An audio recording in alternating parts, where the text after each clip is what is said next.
What's up, everyone? Welcome back to the Stupid Neema podcast. I'm here today with another guest of mine. Very funny comic. He is the author of Pornistan and the co-founder of Multicultural Comedy. Please give it up for Aditya Gautam, everybody. Yes. Thank you. Thank you. Fucking racist. Racist immigrants. That's right. Yeah, man. Tell me about what's this Pornistan thing? You're the author of Pornistan. Yes, it's this thing that you watch all day, dude. That's what, how you were watching porn right before this podcast, just before, really loudly, and your neighbors had to intervene. Yeah. I wrote a book about that. I wrote. Okay, let me start from the start. Go start. Yeah. I grew up in India. Mm-hmm. Obviously. And I was addicted to porn. Proper, like addicted. So this is when I realized I was addicted to porn. I was in my mid-20s. I was living in Melbourne. I had moved to Melbourne by then, and I was dating a girl. I was living with her. She's a really hot girl. Sex was really good. And then one day I remember she in the morning we're thinking of making out, and she's kind of initiating it. She's like, "You want to make out?" And I'm like, "Nah, I'm not feeling it." She leaves, and straight away I sit down, watch porn, and I jerk off. And in my head at that point, I was like, what the fuck is wrong with me? I am dating a really hot girl, and I would rather jerk off to porn than have sex with her. There's something seriously fucking wrong with me. And that's from that day onward, I started thinking about it and reading about it. It still took me fucking 6 years to really get over it and get over porn addiction. And once I did, I started realizing, why did I even get addicted to porn? It was because I had no fucking sex education, and how I learned about sex was through pornography, right? And I was like, that's a fucked up way to learn about sex. And I was like, man, I went back to India, and I realized in India there is still no sex education, fucking zero, dude. Really? No one is still talking about sex at homes. But now the difference between when I was growing up to now is now everybody's got a fucking smartphone. Everybody's got really cheap, really easy access to the internet. There's a very interesting thing about India is that India has probably the cheapest internet broadband in the world. I don't know the stat, but I could guess it's the cheapest in the world. It's so cheap in India to get 5G internet that even really poor laborers have 5G internet on their phones. It's just really cheap. That's insane. So but the point is, everybody has access to pornography. No sex education still. I was like, dude, I should write a book about this struggle that I went through and what I learned from it. So maybe I can help a few people. And hence I wrote this book. So India in Hindi is called Hindustan. And so the Pornistan is a play on that. It's rather than Hindustan, it's Pornistan. Is a country just fucking learning about sexuality from porn. A billion people, and what that is doing to sexuality and the country, and to especially the young people. And I wrote a book about that. That was Pornistan, man. Wow. Yeah. That's crazy. Yeah. I had no idea. Yeah, it's a fucking hardcore way to start this podcast. No, that's great, man. Honestly, I really appreciate you opening up about it, because I can relate, to be honest. I've battled addiction myself, whether that's food addiction or even porn addiction. I'm not gonna lie, I guess this is the first time I'm talking about this too on a long form podcast, but I totally can relate to that, because Indians, same with Persians, right? I think I have a joke about that on stage, right? About I never got to talk about sex. It's it's real. It's you grow up and it's so taboo in your culture, but it's weird because you guys have a billion people. So I'm like, how is sex not a more talked about topic? It's so weird, man. Isn't that ironic? It's so ironic. Yeah. And so that's why it's interesting that you're talking about that, because most immigrants,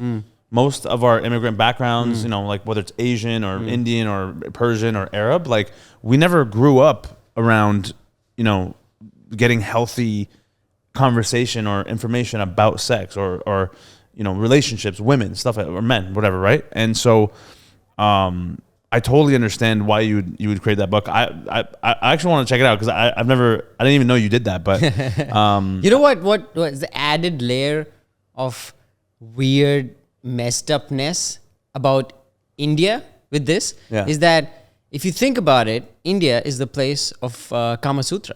So we had this really fucking detailed book talking about sexuality fucking 3,000 years ago. So the weird fucked up part is that our society was more open and talking about sexuality 3,000 years ago than it is now.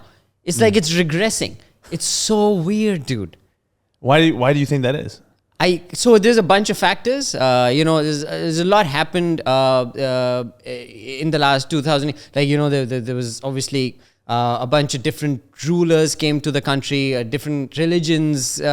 Mostly, I would say, like it is in most parts of the world, the blame would kind of have to go to religion and religious priests and leaders and stuff, is kind of subverting sexuality and don't talk about this. I think that's what it probably boils down to, but it's such a long history of it eventually coming to this point where we don't talk about it yet. What was the process of creating this book? And it's an actual like hardcover book you made? Correct, yeah. And it has like, it's distributed all over? Correct, yeah. It's a non-fiction book. So the process was, what I did was I started with interviewing sexologists and psychiatrists in different parts of India, because I wanted to see. Obviously, I was like, they're dealing with the repercussions of this, head on. So I wanted to talk to them about it. So I interviewed some of the best psychologists and sexologists dealing with porn addiction in Mumbai, in Bangalore, in Delhi, in Calcutta, in different cities. And so I've interviewed them, put those interviews together, and obviously read lots and lots and lots of books about addiction and porn addiction and other sorts of addictions. And I put that information together, and I every chapter deals with a different aspect of what makes pornography addictive, and that's how it is. Yeah, that's sick, man. Yeah. What do you think is like the worst part about having a porn addiction? The worst part is, man, there's so many. The worst part is that you don't realize how it's fucking with you. You know what I mean? Like if you have an addiction to alcohol, it's obvious, right? It fucks with your life. Everybody around you can tell you're addicted to alcohol, and it's visible to people around you, and they'll point it out. They're like, hey, dude, you're drinking too much. Do something about it. If you're addicted to some other drugs, it'll be obvious. Porn addiction is it's under the surface. People won't know. You could be addicted to porn for years and years. Even the closest person, like my girlfriend, didn't know. Like what could be closer than that, right? You can easily be addicted to it, and it could be fucking your life, fucking your mind, and nobody around you knows about it. That's the worst part about porn addiction. That's insane, right? That it's so. I think it's so concerning. Right, because you're right. I think with alcohol, like you can tell, like it's very easy, right? Even with food, it's like it shows, right? You're obviously, if you keep gaining weight, or the other way around, if you're like almost maybe not addicted to food, but it's like the opposite of like you're anorexic or bulimic and stuff like that. It's like just as bad. But you're right, with porn, it's a hidden gem almost. You know what I'm saying? Except not a gem, but you know what I mean. And how was the feedback when you put this out? Man, so it's hard to get people to read books. That's what I found out. But what was amazing, there was good and bad. The amazing part about that was, even till today, I released it in 2018, even like 2 months ago, every few months I'll get a message on Instagram or get an email or get an Amazon review of a young boy going, thank you for writing this book. It changed my life, which is exactly who I'd written this for. I'd written it for a younger version of me. And I get that every few months, which is the best part. The bad side was getting this book out there, getting the word out there is so hard. And anyway, people don't read books anymore. Man, it's like most people don't. Like we just want something like a good, quick content just given to us in like a short video form. 5-minute video form. So I've actually been thinking about maybe doing video form content based on the book, because the point is not to sell the book, point is to send out that message, right? In whatever form. So I've been thinking about it, but yeah, that's the hardest part, to get it to enough people. But the good part, I still get messages from young boys, because mostly he wrote it for boys. I am a boy, and I think porn addiction does impacts boys more than it does girls. So yeah. No, that out of context sounds terrible, by the way. I get young boys messaging me all the time. Young Indian boys. Young Indian boys, yeah. My favorite Indian is the boys. Like, since you put it out, like, how have you felt with, like, you know, in terms of the feedback, but from strangers is fine. But what about your own family? Like, what did they think when you brought this out into the real world? So the good part is that now I can watch porn and I'm just doing research. Like, even if I'm doing a second edition of that book. Right. Nah, but it was so funny, man. It was so I gave it to my parents to read, right? My mom, dad, completely. So I told my mom not to read, because I had written a lot of like accounts of myself suffering from it, and I wasn't sure if I wanted my mom to read that. I don't know if I would ever want my mom to read. So I told her not to read it, and she made peace with it. She's like, all right, I won't read it. I respect that. But I was like, I can get my dad to read it. So I got him to read it, and he reads it, and a week later, I meet him, and I was like, oh, what did you think about the book? He's like, he doesn't say much. And then he just goes, I just think you could have, maybe used a little fewer those words, dirty words in the book. That was his feedback. Like, I was like, because I describe sex a lot in that book. How was you supposed to? Could you just been less dirty in that book, you fucking idiot? That's all. But you know what? There's a really funny incident that happened. I did a book launch in Delhi, and all my parents were there, my family was there, a lot of friends were there, and a lot of random people were there in that book launch, and my dad was there. And so I was starting the book launch, and I started it with saying that, the first time I got caught watching porn was actually a porn magazine. It was quite young, and I'd seen that magazine and I'd hidden it under my pillow. Right, I thought that was a great place to hide it. Well, you're old. You're old as shit. I'm very old. I'm very old. And so my mom caught it, and my dad, in the evening when he came from work, he sat me down. He's a really cool guy. Never hit me ever. Never even really scolded me much. Your Indian dad never hit you. Exactly. He's just a very... What is this? What the fuck? Very unusual dad. But he sat me down that day when he caught my porn magazine, and he looked at me and said, if I ever catch such magazines again, I will throw you out of the house. That was the most threatening he had ever been. And that's it. That was the whole sex talk I got. I'll throw you out of the house if I see you doing this shit again. Yeah. And so in that book launch, I was like, Dad, since that day, it was 20 years ago, I'd been plotting to get you and your family together in a room, and I'm going to talk about sex for the next 1 hour. That's a good way to go about it. Yeah. And did you do that? Yeah, I did. You did? Yeah. What happened? He was embarrassed the whole time. Of course he was. What was that? You actually brought your entire family into a room and told them? It was the book launch, so everybody was there. There were 100 people there. My sister was there, my parents were there, everybody was there. Like, because I'm trying to imagine myself doing this. Yeah. And I don't know, like, did you not feel like any like shame or like embarrassment, judgment? Like, you didn't feel any of that? Man, I think in the process of writing the book, I got over it. I realized that, man, the shame is part of being addicted to porn. You have to, be okay with being a sexual person and be openly talk about sexuality, which is probably what landed me in that addiction in the first place. That not openly talking about it and not being open to the fact that you're a sexual person who feels horny at times, and that's fine. Yeah.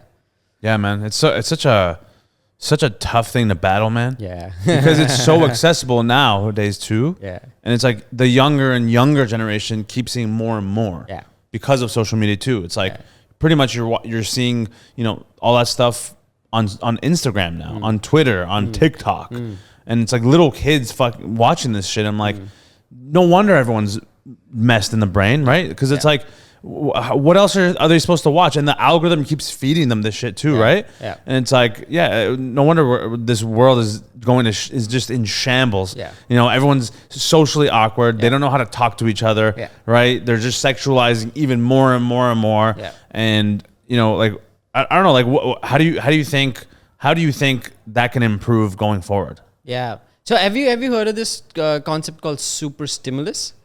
No, what is that? Okay, so I came across this when I was doing research for this book, and there's a book on just this topic. I would recommend read it. I don't remember the name of the book, but I think it's called something like super stimulus dash.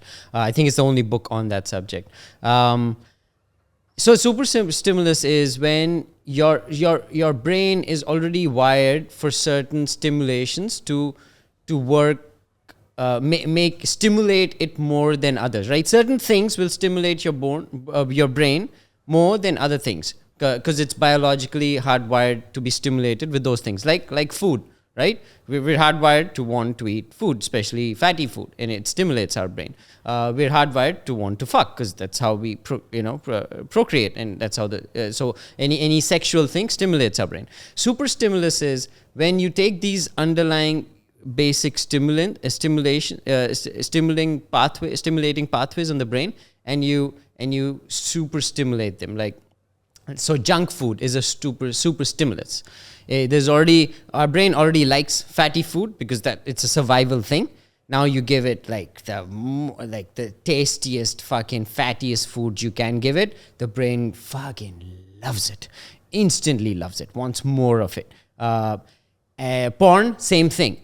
Brain already wants sex, likes the idea of us having sex. You give it hardcore porn, it works as a super stimulant. The brain fucking loves it. What happens with super stimulants is that they work just like hardcore drugs does. Like they've done research and they've found like cocaine or meth. What they do to the brain very similar to what hardcore porn does, or like really fatty food does. Similar stuff to the brain. What it does is it makes all other stuff seem less exciting. You know what I mean? That's what drugs do, right? If you do enough of it, then everyday fun things not as fun anymore, right? Having a chat with a friend not as fun anymore. Going out and seeing the sunrise or sunset, not as fun anymore because your brain is hardwired for getting super stimulated. So it's like, nah, this is not fun. Give me something fucking more fucking hard. Give me hardcore porn. Give me some drugs. So that's what it is doing to the younger generation, right? We're super stimulating those brains all the time. Hence, the average everyday things not as exciting anymore. That's a terrible way to live, right? Because you can't constantly be in that state. It's like drinking fucking energy drinks every 10 minutes or whatever. And then obviously water or whatever would not be as exciting anymore. So your question was like, how do we fix it? Man, who knows how to fix it? But how I fixed it, I can tell you that how I fixed it for myself, it was a long journey. Once you're already proper addicted to something, it's not as easy as just giving it up. It's a process of learning how to give it up and replacing those positive feelings in your brain with other positive feelings, right? You know what I'm talking about. Yeah. You're doing the same journey with food with health, in your life, with your health. So for me, meditation was a huge factor. I started meditating. I started going to these meditation retreats. I go to them every year. They're like 10 days of no talking.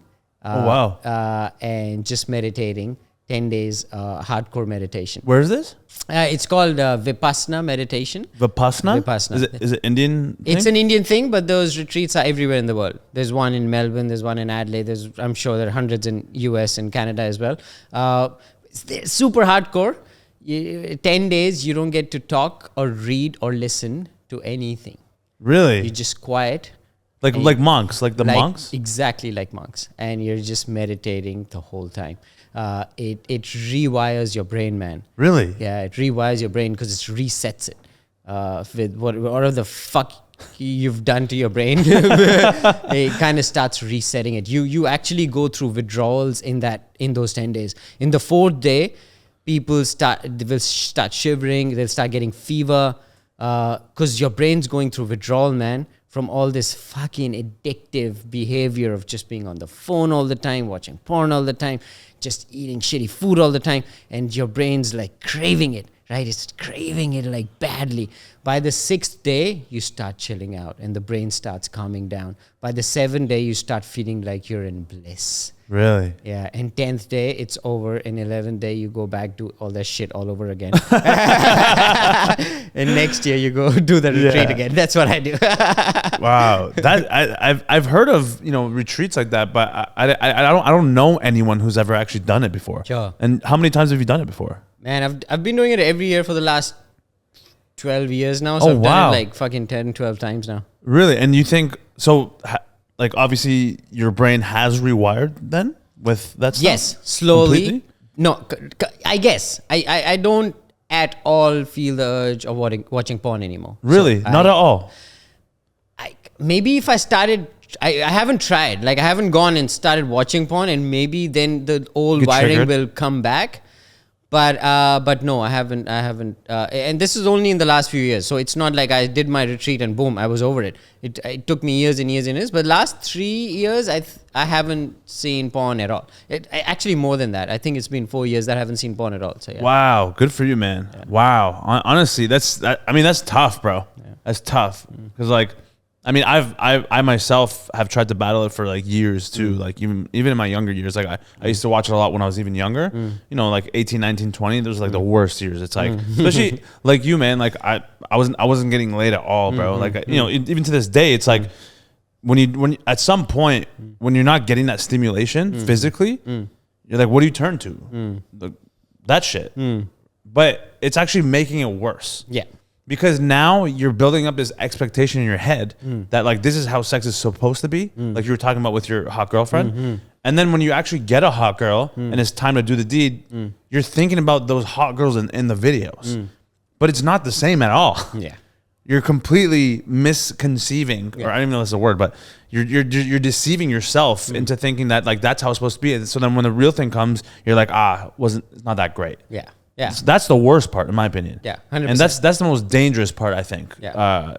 For us boys, us guys, mentally. Correct. And this because I've heard this too, and I've done this for this reason too. It's not a good enough if you're not getting laid.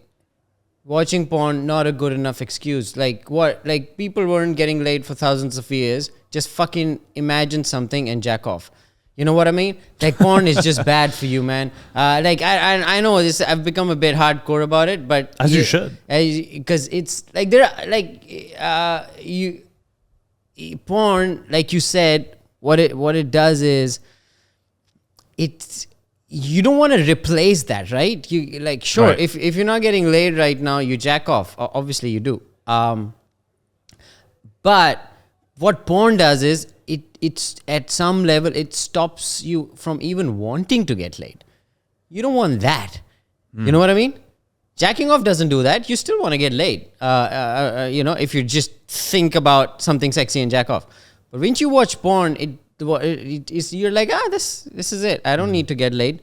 Man, that's a terrible place to be in because getting laid is just an aspect of building relationships and finding someone you love and being with someone. Getting laid is a big aspect of that, right? Yeah. It pushes you to find that person. But eventually it's about making that deep connection with someone, right? Who you're having sex with and who you love and you want to spend your life with them. But all that will never happen if you take away that first step, which makes you want to do it. 100%. Yeah, and that's the problem. Most people are in that position now. Yeah. It wasn't like this at all 20 years ago. Exactly. I'm sure, right? Even with the magazines. Yeah. I feel like even that was like was still like, you know, people still wanted to get laid, and like it was much easier. Yeah. But the it's just been built up in such a weird way now with the digital world, and especially with like all like the sex robots and all these like toys and shit. It's like no one, artificial Apple headsets. I'm like, dude, like what are we doing here? Like what are we chasing? You're right. It's gonna get worse. Like Porn is gonna get more.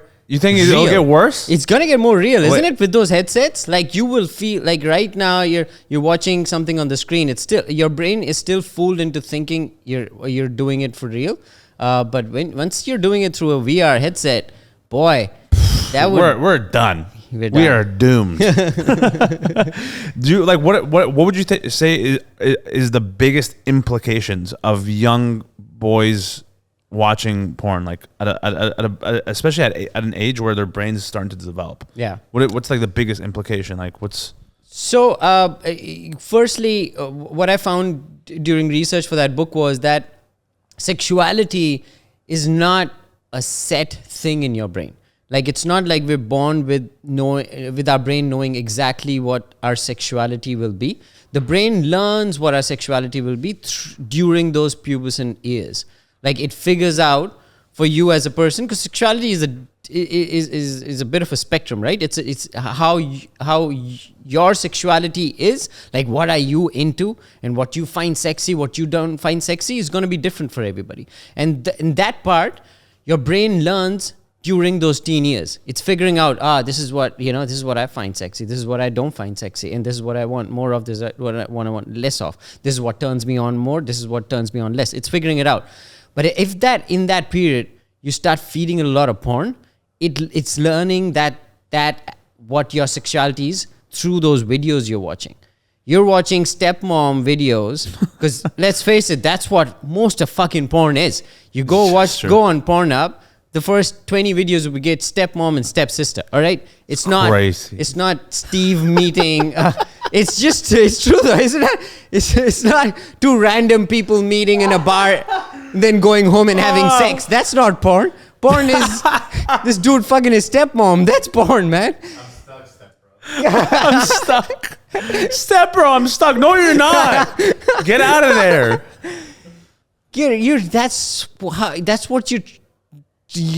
That's how your brain is learning about sex?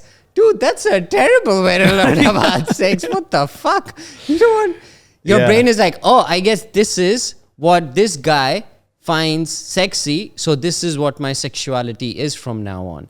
And fuck, dude, you're in for a life of jacking off to your stepmom's idea. If you're gonna do that, well, that's a terrible life, man. You don't want that. Sexuality, you wanna, that's such a terrible way to teach your brain what sex is. Yeah, and it's even worse how they don't really even teach it in schools. Yeah. Like, did you ever get taught in school? Yeah, as I said, in India, there's no sex ed at all. I don't know how it is in Canada. Like, are they barely? Like, we had our gym teacher is teaching us about how to put a condom on. I'm like, what is that gonna do to help me? Man, that's sad. I would think there would be better sex ed in Canada. No, I mean, like, Our answer is don't do it. Yeah. Abstinence. Especially in the religious schools. Like, I know that because I had friends who went to religious, like Catholic high schools or whatever. Yeah. And they're like, yeah, like they pretty much are against. They're like abstinence. It's like don't do it. Like, it's not good because you get pregnant, and if you're not with someone that you're married to. But you know what I'm saying, that's terrible. You know what? I'm sure you'll talk to some proper Aussies in this podcast. Ask them what the sex ed is here if they're young, because my niece is 16, and I asked her what her sex education is. She's in Adelaide. And it looks like the sex education they're giving to kids here in Australia, pretty decent, man. Yeah? Yeah. They're talking about pornography. They're talking about different kinds of pornographies and why they're not good for you. They're getting into stuff you want schools to get into. So I was quite impressed with what they're teaching kids here. Yeah. Interesting. Do you think it matters when kids are being taught about this stuff? Yeah. At like a certain age? Like, do you think there's a good age to talk about it? Yeah. So I asked every psychiatrist that I interviewed in India, I asked them because every parent wanted to know that. When I was doing this research and talking to parents about it, every parent was like, man, when do we start talking about this to our kids? Like, we don't know. No one's really sure when you start talking about it with our kids. So every psychiatrist gave me the exact same answer. They said, as early as possible.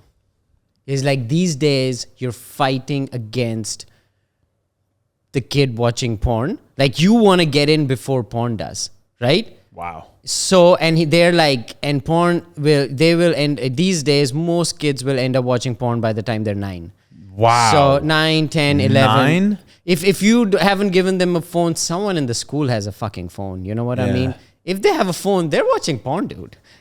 What? You know? Isn't that insane how it just naturally, they just gravitate towards that? Yeah. But why is that the thing? Because that's the age we're learning about sexuality. So that we're curious about things, not just sexuality, but about everything. Life. Right? Life. We want to know. And Right. we especially want to know stuff that we should not know about. So, that's how it was even when we were kids, right? If we knew there's something dirty about sexuality and we wanted to know more about it. Like, we would giggle about it. Right. Yeah. It's more taboo. So it's like you almost want to know more. Exactly. Yeah. So you will end up, I think there's actually research out there which shows that in most developed countries, most countries in the world, 9 to 10 is the average age kids watch porn these days or are exposed to it. Yeah.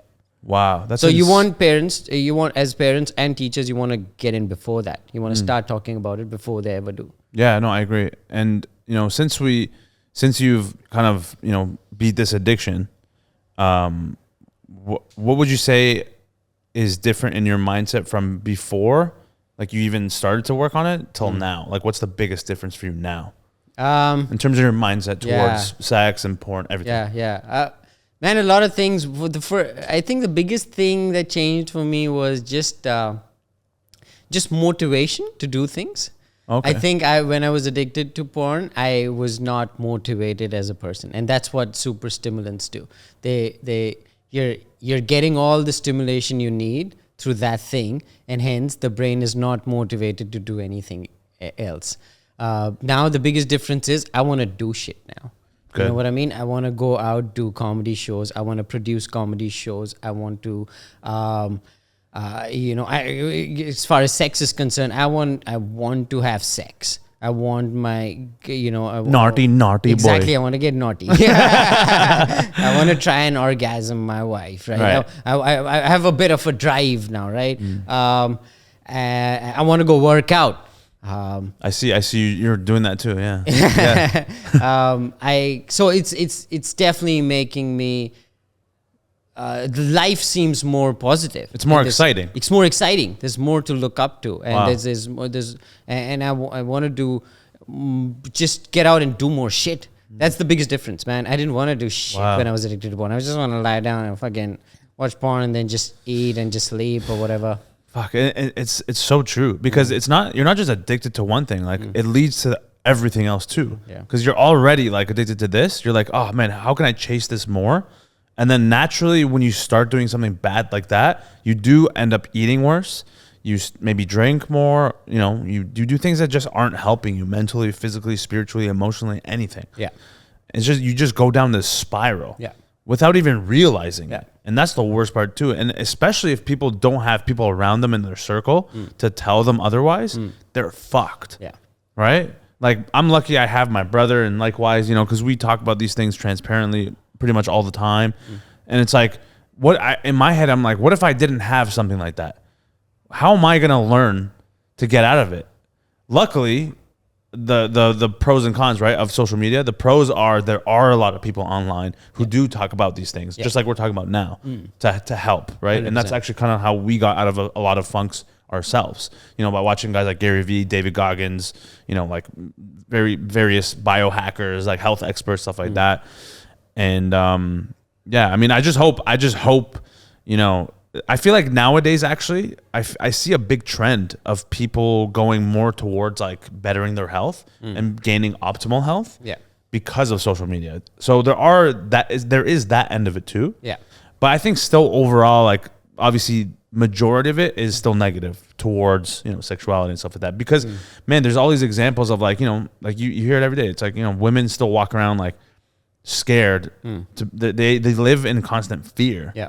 Of like, oh man, this guy's like male gaze, like he's staring at me, or like, you know, and all these things happen because of porn. There's that's a big factor. I was gonna say that you know, another thing that porn definitely does is that, especially again from a boy's perspective, because that's all I have is a man's perspective, is that when you're watching a lot of it, you start sexualizing every girl that you meet. And that's such a fucking terrible waste of relationships.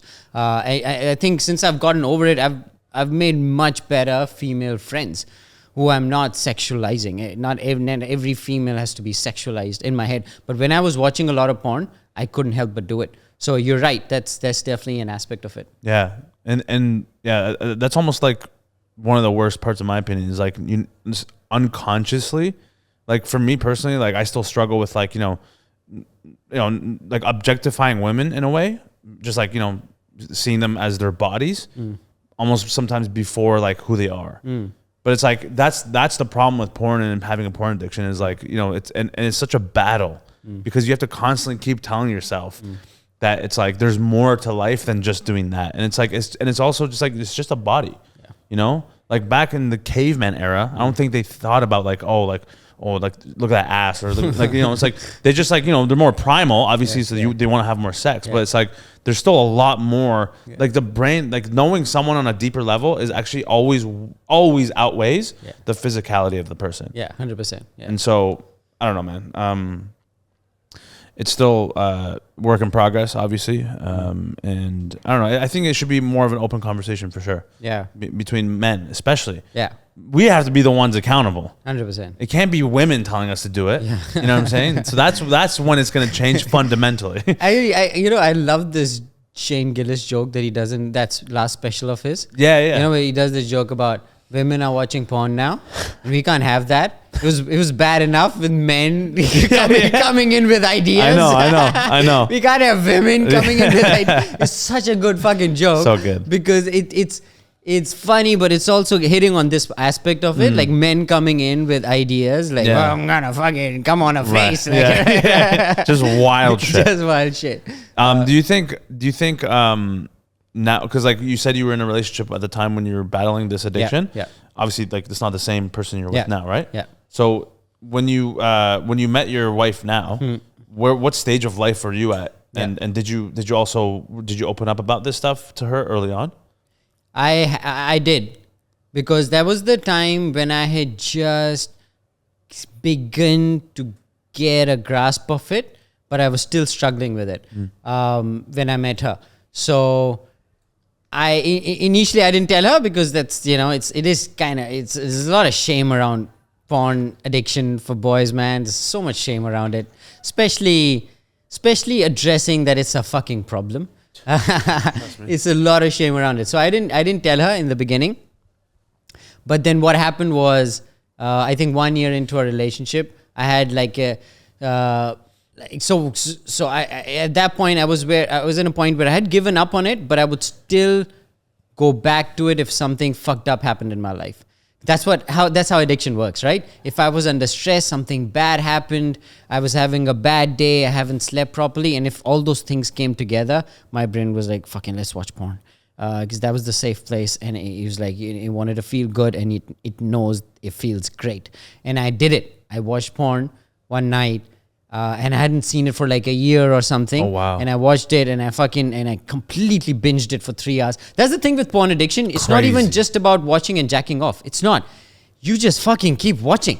And it's ridiculous. You're like, what? I've been watching this shit for 2 hours now. What the fuck am I doing with my life? Like, it's so true, stupid. bro. It's so so I did that. It's always a waste of time too. Exactly. Always it's a waste of fucking time. It's not even about jerking off. No.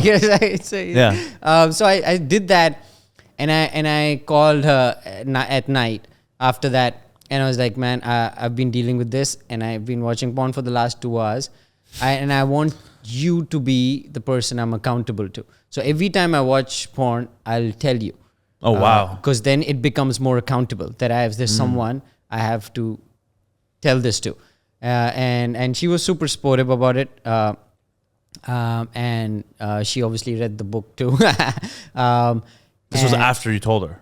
No, I wrote the book afterwards. Yeah. Oh, so this is after that time you called her. Correct. Yeah. So then I started discussing with her that listen, I've been dealing with this, and I've been thinking about writing a book. She was really supportive about that too. She told me like, this is a great thing. You should write this book. It's a great idea. It's something you feel strongly about.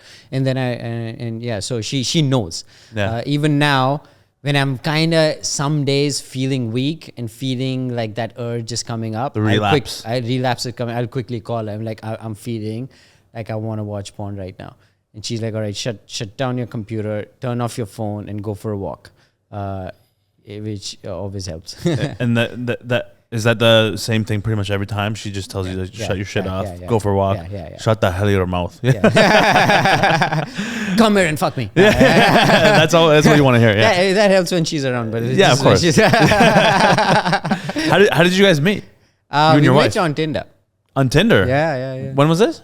This was 7 years from now. What is that? 7 years from now. 2017. This is 2017. Oh, okay. Yeah, early 2017. Where was this, in India? This was in Delhi. Yeah. They have Tinder in India. Yeah, man, it's huge in Delhi. Yeah. It's not Bumble, Tinder, Hinge, everything. Tinder. Tinder.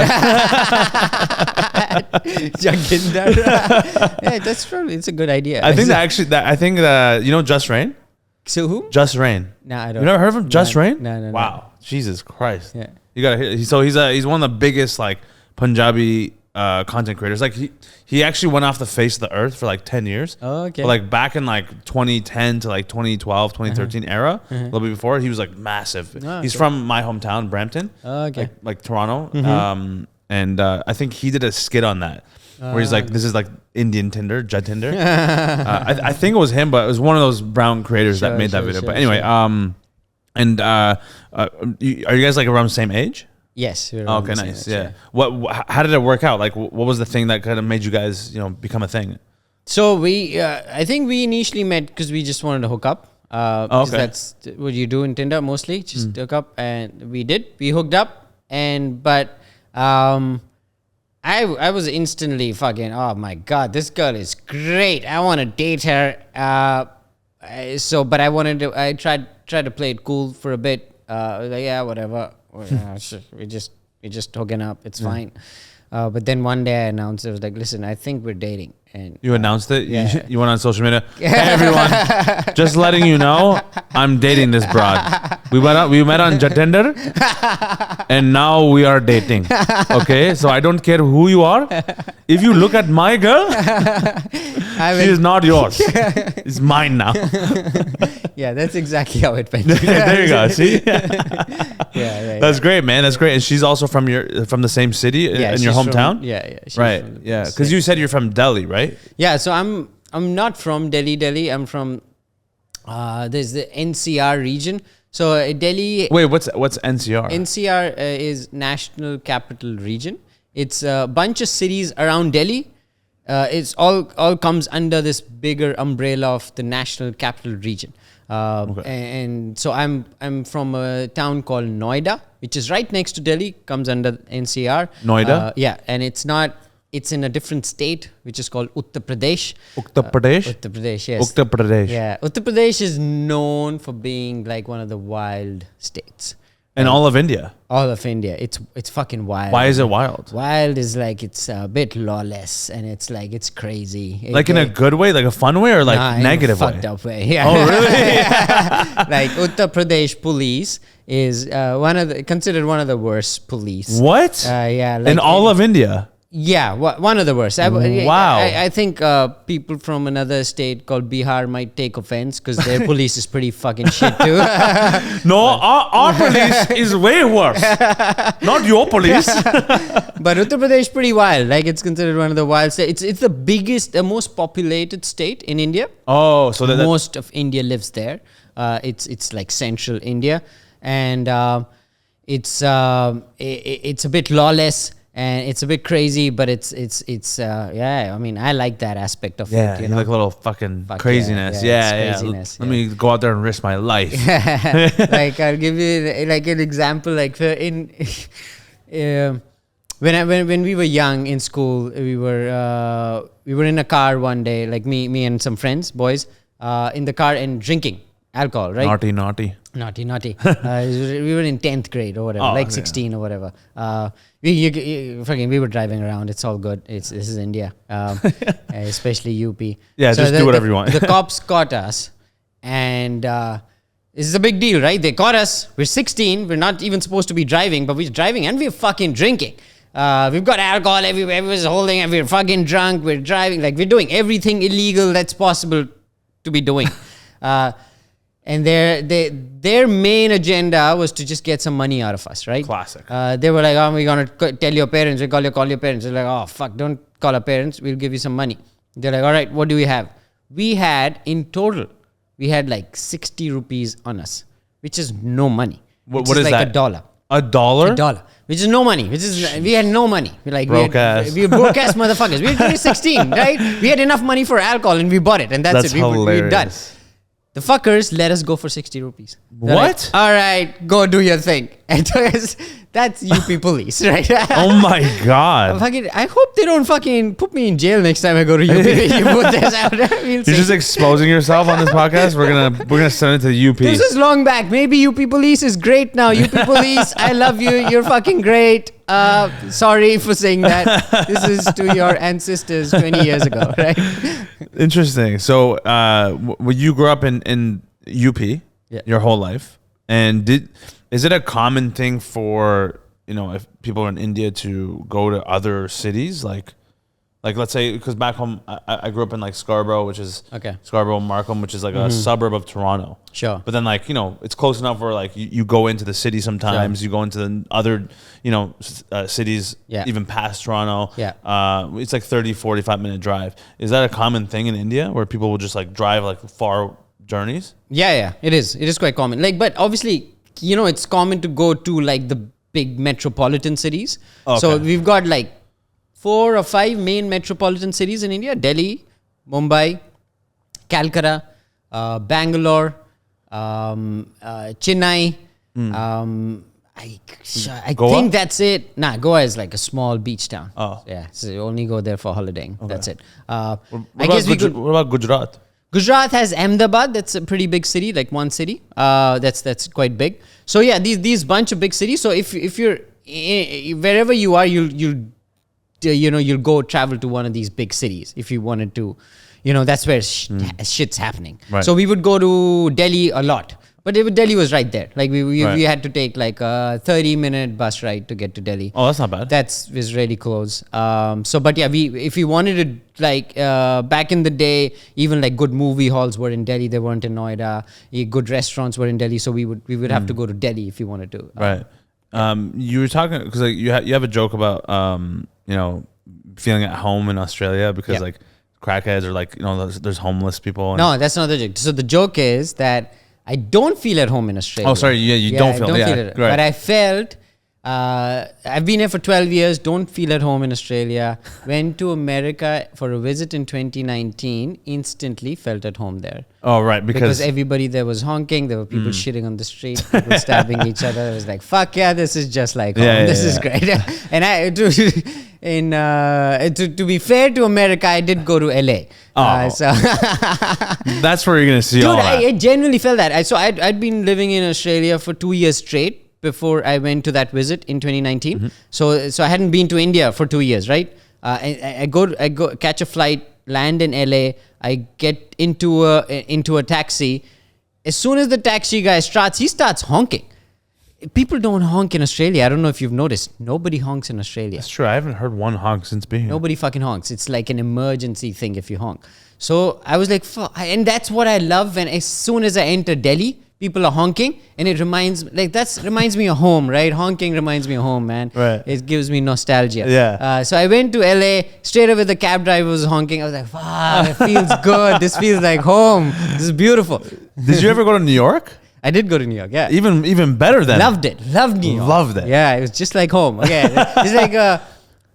It's like so for me, New York and LA were like Delhi, but like a better version of Delhi. Like as messed up, but still better organized and cleaner. You know what I mean? Cleaner than India? Oh, dude. New York? You haven't been to Delhi. Brother. It's a bit of a mess, bro. Wow, really? Yeah. Oh my goodness. Yeah. Now I gotta go see for myself. Yeah, you gotta see it yourself. It's a beautiful city. I love Delhi. Yeah. But it's messy, dude. Wow. Yeah. Is that a common thing in all of India? Yeah. Why do you think that is? Man, it's mostly it's just the government structures just in a mess, man. They don't work. They don't do what they're supposed to be doing. Like the trash isn't getting picked when it's supposed to be getting picked. The trash isn't being thrown where it's supposed to be thrown. It's just a fucking mess. Yeah, the governments are a mess, man. Is it because of like the money situation? What do you think it is? Money is obviously a factor, but also is just badly run governments. And It's just corruption. It's a lot of corruption. It's a lot of government officials not doing what they're supposed to be doing because there's no accountability. But money is obviously a factor. do you think it's a power trip? It's like, only because is it only like a small amount of people who have like an elite amount of money, or is it more? Man, what you're asking is a very complicated question. Why are things messed up in developing countries as they are? Because it's not just India, right? I haven't been to Brazil. I haven't been to some, but I've heard it's similar. Yeah. In a lot of developing countries. See, with India, a lot of it, not to blame the English, but a lot of it comes from that. So you have to realize when a country is suddenly like one day gone, all right, you manage this place. This is what happened with countries like India, right? Till like one day, there were these people from England telling everybody what to do, when to do, how to do it. Then one fucking day, obviously it wasn't one day, it was 1 year, which is as good as one day for this massive a thing. They were like, all right, you do it. Man, that's too big a transition too quickly. And it takes a while for that transition to start working. It was so what they did initially was whatever the Brits had left, the structure, they kept it the same. There wasn't enough time to reinvent how things are done. So they kept the things the way they were done. And the things the way they were done, they were structured in a way that the English had all the control. So they just replaced it. They were like, all right, let's keep the structure the way it is. We can't fucking make a new structure. This is not... and they put Indian guys there. Now, those Indian guys have all the control, which isn't supposed to happen in a democracy, right? In a well-formulated democracy, no one person should have a lot of power, like you were alluding to.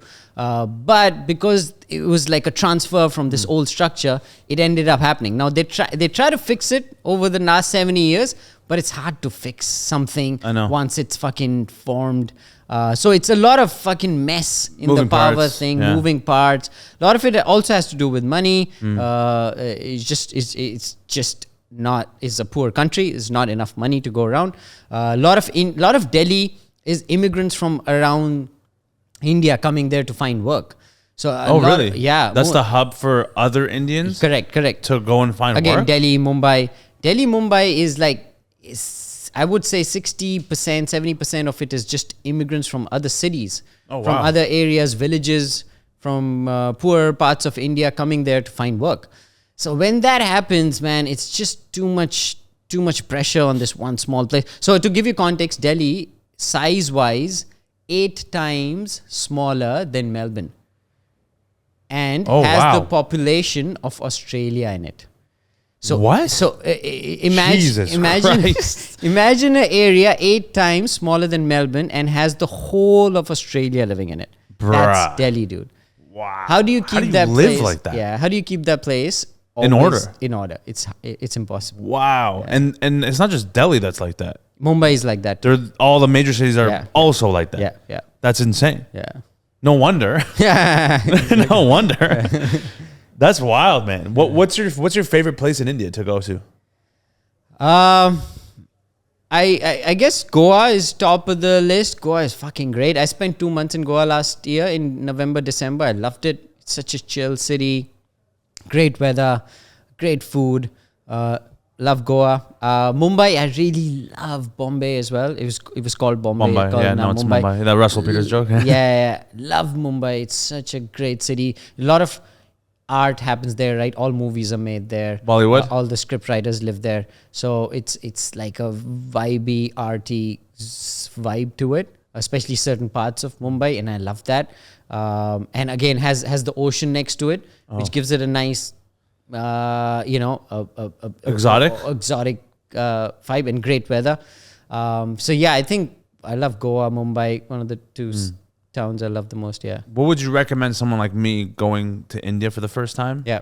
Like where should I go? What should I visit? And what should I do?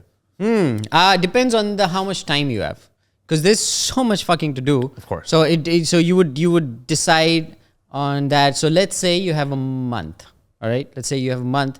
If you have a month, what I would do for someone like you, because I know what you might enjoy. Like you want to see the hustle. You want to see the craziness, right? Yeah. You don't want to go to a chill place, really. Chill place Yeah. and meditate. Nah, I mean, I am down for that too. Yeah. I am down for that too, honestly. Okay, yeah, cool, but cool. I like the chaos of it as well. Yeah, yeah, And I yeah. also just want to learn the culture a lot. Sure. So I would say if you're there for a month, spend at least a week in Delhi, and see a few places around it. But spend a week in Delhi. I would spend 1 week in Rajasthan. Rajasthan is like the desert town, desert state. A bit different to the rest of the country, but very exotic, like very interesting old castles and very interesting food, different culture to the rest of India. A lot of history. I would spend a week in Mumbai for sure. Fucking Mumbai. Yeah, fucking Mumbai. Yeah. Spend a few days in Goa if you can. True. I would do these 3 things, but I would spend a week every city that I go to at least. Okay. Anything less than a week, not enough. Right. Yeah. Interesting. Yeah, that's good, man. I mean, I definitely want to try that meditation thing you're talking about too. Yeah, sure. That's very valuable. Yeah, I think anybody can benefit from that. Yeah, 100%. Did you ever do that? And you said did you ever do meditation and stuff like that in India when you were living there? Or you just started doing that when you came to Australia? So India is like as you know, has a huge, like a very in meditation and stuff is a very integral part of the culture, but no one really still does it. Like no one, as in young people, don't as much. Man, it's just, I think it's something you get attracted to once you've suffered, right? Like I read this in a book by one of the spiritual guys that I read. Who? So I read a bunch of different people. Like one is Eckhart Tolle. Eckhart Tolle, yeah, he's got a book called Power of Now and stuff. I listen to Sam Harris a lot when it comes to we meditate with his app. With his app, Waking right? Up. Fucking love that app. I would like to give a shout out to his app, man. Shout out Sam Harris. Sam for Harris. watching this. His app is called Waking Up. Yeah. It's a beautiful app. So valuable. I send it to all my friends to download and check it out. So what they talk about it is like life, human life has to have some sort of, like, has to have this trajectory where unless you've suffered, you don't start looking for a way out of suffering, and you know what I mean. And so I think a lot of people get into meditation once they've suffered a bit, and they're like, fuck, I hate the way my brain works. I need to find a way to be more happy. So I think that's why a lot of young people don't do it. Because they haven't suffered yet. They haven't suffered yet. But a lot of people in their 30s and 40s meditate in India. But I had been introduced to meditation when I was a kid. My mom had taken me to a meditation a place and taught me how to meditate when I was maybe 9 or 10. Oh, wow. She had, but I didn't stick to it. Because again, I think my understanding is because I hadn't suffered, and for me, I didn't see the value in it. I think once I had suffered is when I realized, fuck, my brain is a fucking mess. I need to find how to fix it. Yeah, that's interesting. I mean, that's true. I feel like most people do it. They have to go through their suffering first before they actually do something about it. But the real juice, the amazing part is if you do that shit before all that. Fuck yeah. Then you're just unstoppable. Yeah. You're untouchable. Yeah. Invincible. Yeah. What's your favorite food? Your Indian food. Dal chawal. Sorry? Dal chawal. So that Dal chawal? Yeah, dal and rice. That's it. Is the rice called chawal? Chawal, yeah. That's Chawal? Chawal. CHAVEL? CHAWAL. Chawal. Chawal. Oh, okay. Yeah. Dal chawal. Yeah.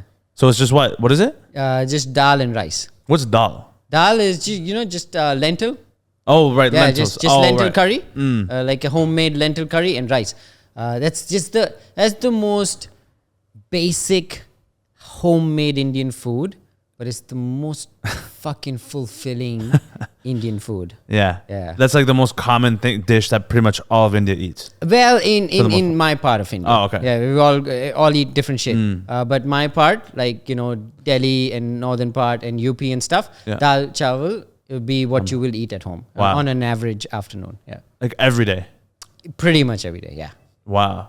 And do you eat that stuff now? Like now that you're in Australia, you're not really with your family? Yeah, so I hate cooking, but every time my wife is around, she'll make dal for me. She makes brilliant dal. If I'm at home, I'll get my mom to make it. But I don't like my own dal. It's shit. It's shit. So I don't I don't cook it. But Right. if anyone around me is a good cook, I'll get them to cook that for me. Yeah. So how do you feel about eating out, like eating Indian food, like at a restaurant? Not a fan. Really? Yeah. Why? It's not. It's too oily. They put too much oil in it. It's not homemade food, right? That's not how we make it at home. Those same dishes, we won't make them like that at home. Right. It would be much less spicy at home. Oh, really? It's less spicy. Yeah, less spicier, more less oily.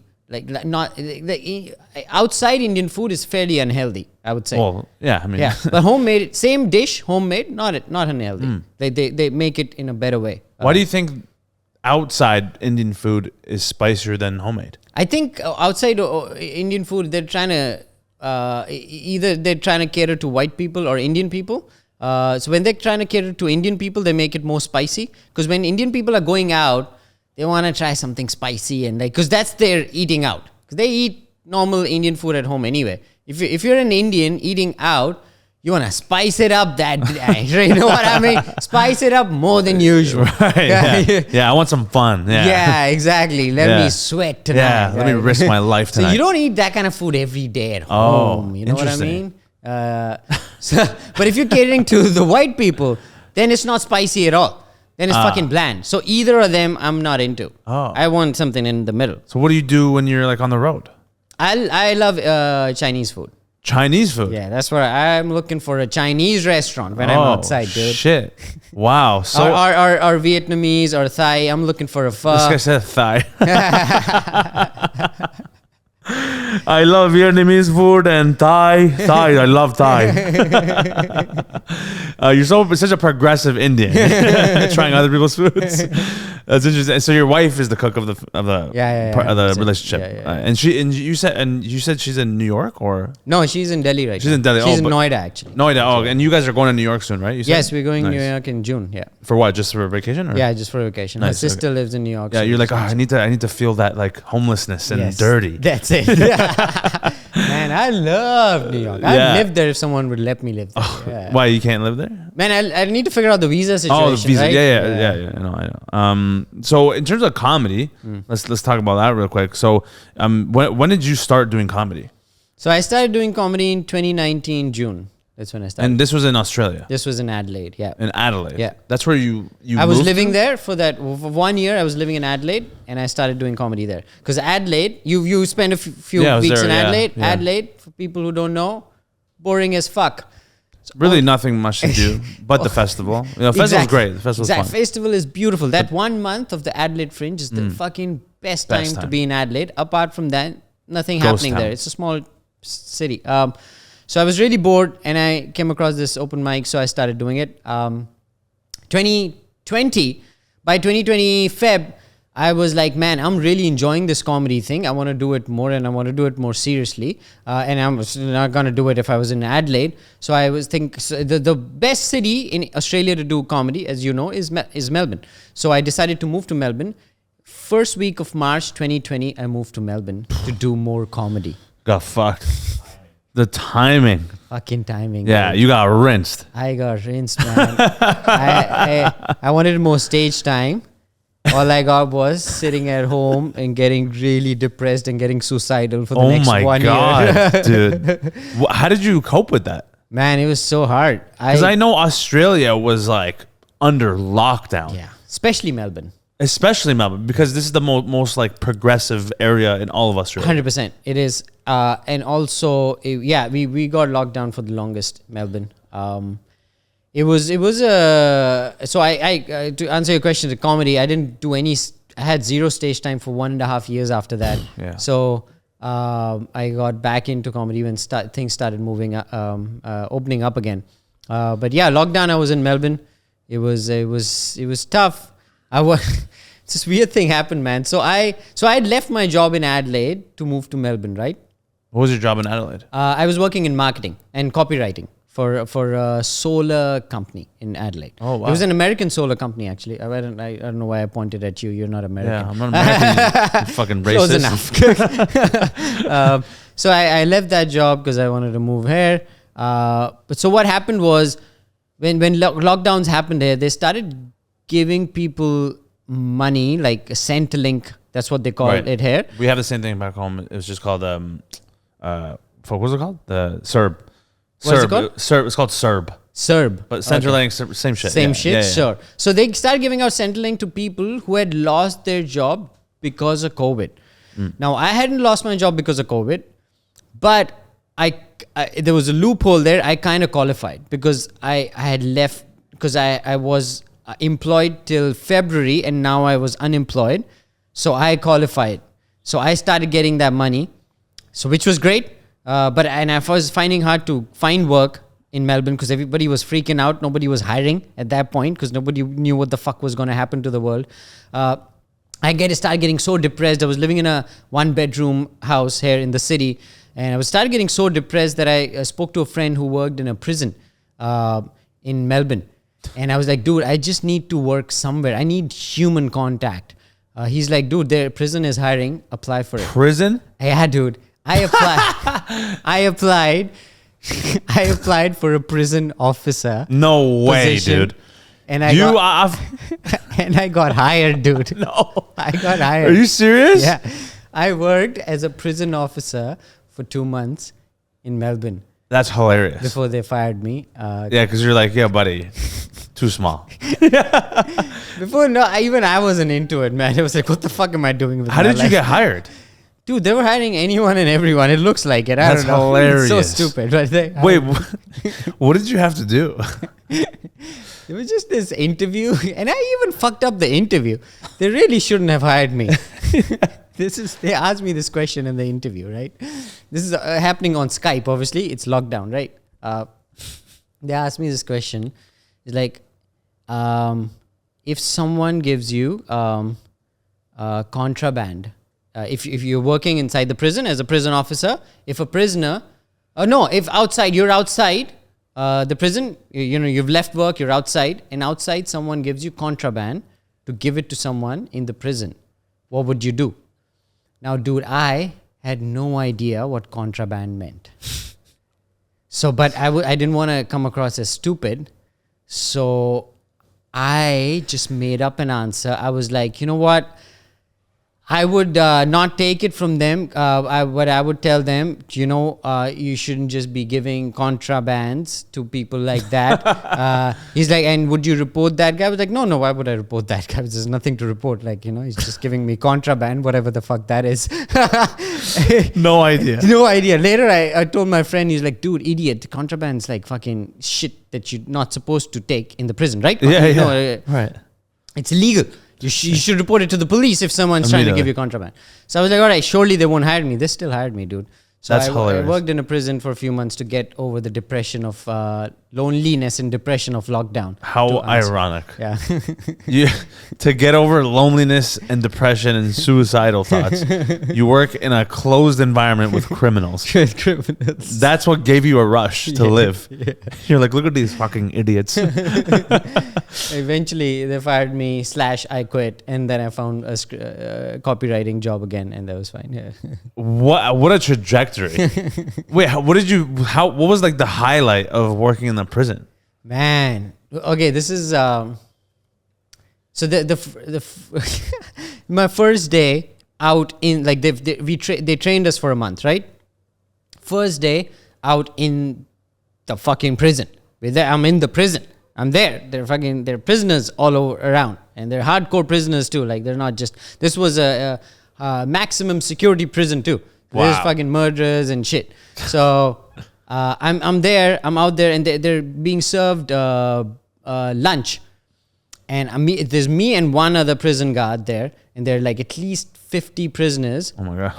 Around there getting their food, and I'm kind of freaking out. Right? They're everywhere. They're huge fucking guys who could tear me apart without trying much. And so I'm trying to make sure no one's behind me. Because I'm like, at least Right. if they're in front of me, I can like do is I'm trying to make sure no one's behind me. I think the other guy notices me doing it. He's been doing this for a while. Eventually, he comes up to me and he whispers, he's like, dude, relax. Stop trying to make sure no one's behind you. Because it makes no difference. If they want to kill you, they can do it from the front. So chill out.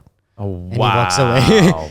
And I'm like, okay, I guess he's got a point. Jesus Christ.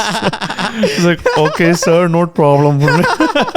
So yeah, that was the day I realized, I guess if they want to kill me, I'm dead. So I gotta chill out. Wow. You must have been scared. I was, yeah. You were shitting your pants. I was shitting my pants. But I got okay with it after a couple. But like, I don't understand. If it was just two of you, you don't have a gun or anything? No, man, nothing. You don't even have like a tase thing. You don't even have like a stick or anything. You're literally there. A prison guard is literally there like an alarm system. If That's shit terrible. goes down, you press this button, which will call actual people who have guns and shit. Real heroes. Real heroes.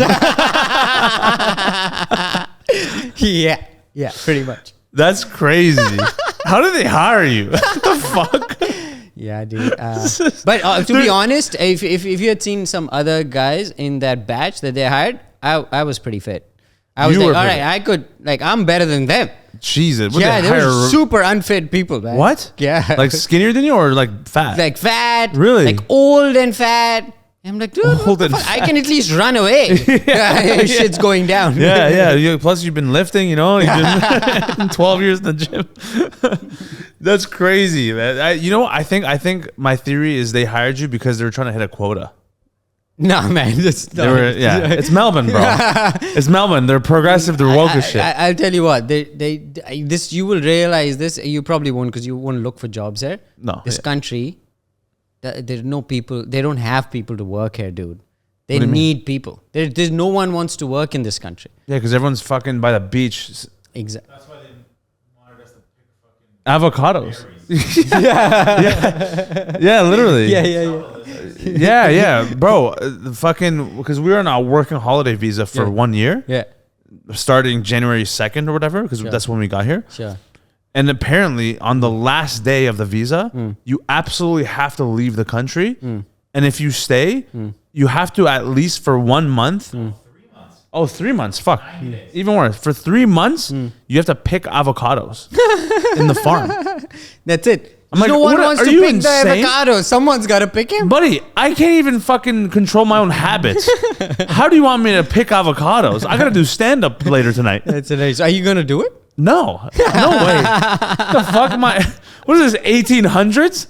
Why the... Avocados would be good. What if you get stuck picking fucking horse shit? Yeah. Bro, this is not any different than picking cotton. This is wild. This is pretty wild. Isn't that weird? It's such a weird... But, it's interesting because Australia is made off of prisoners. Yeah. Right? Yeah. That's the whole thing of this country. Yeah. So that's so interesting. Why... I don't understand this place sometimes. It's so confusing. I'm like, but why would they hire just anyone? Like I feel like it's a high risk job. Like you got to have some training, no? Yeah. But they're like, but they make you sign a lot of shit, which makes it not high risk. We're not liable for anything. Exactly. So it's not high risk for them. It's just high risk for you. Like, hey guys, whatever, man. Nothing's gonna happen to us. But if this guy gets shanked, hey man, we'll find another Indian guy who's trying to come live a good life. And this prison I was working in was a private prison too. So they're making money. Exactly. And this not just any private prison. This private prison is the biggest private prison company in the world. I think they run 90% of all prisons in America. What? I don't know how the prison system is in Canada. I'm sure they run a few there too. So these guys are like they're minting money. They're man. crushing. They don't give a fuck who they're hiring, man. Wow. What's the name of the company? Good question. I don't remember. I don't remember the name of the prison. Do I? Fuck, I forgot that too. Shit. Yeah. Non-binary Melbourne prison. Shit. I should remember that. That's interesting, man. I mean, fuck. Kudos to you for working in a prison. I don't know if I would be able to do that. Yeah. Yeah, that's kind of scary. I'm not gonna lie. I only did it because I've spoken to the friend who's done it. Yeah. He said it'll be fine, man. It's like, what are the chances they're gonna fucking kill you? Right. Pretty low. Were there a lot? Was it like at least diverse in there, or was it just a lot of white people? Oh no, it was super diverse. Really? Yeah, it was super diverse. Did you see Indian people in there? Yeah, there were lots of Indian. No, so there were no Indian prisoners. Interesting fact. There were a lot of Indian prison officers. Only one Indian prisoner in the whole prison. 1,300 prisoners, only one Indian prisoner. I've a bit of a joke about that. Can I go ahead? Do it to you? Like fucking let's do it. Yeah, fucking go ahead. A prison officer asked me, dude, so many Indians in Melbourne. How come no prisoners in the prison? I said, because that's not our thing, man. You know, doing crimes, not a thing. If you wanted to do crimes, you would just stay in India and join politics. You wouldn't come to Melbourne. And what's the worst thing an Indian can do once we're here, right? Indian immigrant. The worst thing we could do is steal your shift and do extra work. Right? That's the worst thing we can do. It's not a great joke, but I mean, it's something. It's a good take. You got to work on it a little bit. Yeah. But that's the whole point. So speaking of comedy, so you started in Adelaide, right? And who are some of your inspirations in comedy? Man, like every other Indian who's over 30 years old. Russell the Peters, right? Yeah. I remember like the first ever stand-up I saw. Again, like almost every Indian who's over 30 years old. I remember I was in I was 18 or something. I'm sitting at a friend's house. And he's like, dude, this comedy thing I've seen. It is the most brilliant thing. You've got to come check it out. And a bunch of friends come there. And I clearly, that memory is etched in my head, dude. I'm in Noida. I'm in this friend's house. There's 4 of us. And this Russell Peters special, that first one, that's Comedy the Now? masterpiece. Yeah. We play that for the next 40 minutes. And I've never laughed that hard in my life till then. In 18 years, that was the hardest I'd ever laughed. And it was. I didn't want to become a comedian after that, but it was. I know Russell. You know Russell Peters, so maybe this message goes to him. Dude, that special changed lives, dude. Wow. Even though there's nothing profound in that special, it changed lives because it was like, oh man, this is possible. You can just talk for 40 minutes and make me laugh this hard. Like we were crying, man. That's how hard we were laughing. Yeah. And that dude is not even Indian. Like he's a Canadian. Right. And everything he said was hitting us. Like everything made sense and it was so funny. So that's how it starts for all of us. But eventually the inspiration, I guess Bill Hicks was a huge inspiration for me, man. Oh really? Bill Hicks. Huge inspiration. I'm very political in the way I think. Yeah. And Bill Hicks made me change the way I look at the world, honestly. He's like, these fucking marketing motherfuckers. I do marketing now, by the way. I've come full circle. Yeah. But I have perspective. I do it from a distance. I realize but yeah, Bill Hicks is a huge inspiration. Changed the way I think, see the world. Obviously, Chris Rock and The big the big names. one. Yeah. The goats. Yeah. The goats. But Louis C.K. was huge inspiration. Once I started thinking about doing comedy, Louis C.K. was someone I was obviously trying to be like. Indian comedians, there are a lot of great Indian comedians who I'm trying to be like as well. There's a guy called Kanan Gill. He's actually here in the Melbourne Comedy Festival right now. He's brilliant, man. I would recommend go watch his special. He's as good as anyone. And who else? Veer Das?